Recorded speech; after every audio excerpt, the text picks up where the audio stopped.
Hi, everybody. It's Jessica Stone at Stansberry Research, along with Mike Barrett, an analyst for Extreme Value. And he's got some really interesting thoughts about automation and how this coronavirus pandemic, is really going to accelerate automation in the economies around the world. Mike, why now? What is it about the distance that we have to have from each other that's going to accomplish what you're talking about? Well, I think you got a couple of things going on in the restaurant business, for instance.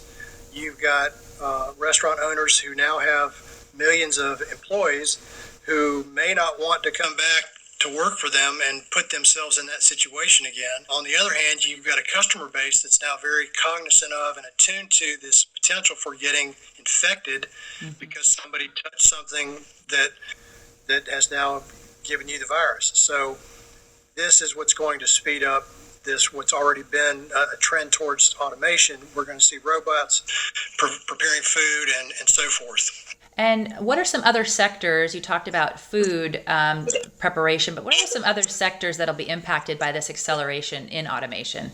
One particular segment that has been dramatically impacted here in just the last few weeks is the call center business. A lot of companies have hired call center companies in the Philippines, and when the Philippines shut down because of the virus, the call center shut down, and so that meant that tens of thousands of calls couldn't come through to companies as they normally would, and so they had to scramble for a plan B. I think the long-term solution will be more use of artificial intelligence, again, automation, a transfer towards chatbots and robots doing what once was just the place of humans. So you're kind of giving us some implications or indications as investors where we can kind of look for these nuggets that will benefit from the current environment. Are there any specific companies that are in these spaces that we should be watching? Well, the one that comes to mind right off the top is Amazon. You think about Alexa, and they have a call center service that is also probably going to become a lot more popular that they've introduced artificial intelligence into the process. And so I suspect that you'll see that become a greater and greater portion of business for them. But yeah, Amazon and the work that, again, it's taken them years to develop the expertise that they have that drives something like Alexa. And that now the question is, can they transfer that technology into other places that is just as of great value as well? Yeah, because there are other platforms that are even competitors of Alexa, so you could see that same kind of thinking kind of becoming more solutions to other problems that we incur during this season and even beyond.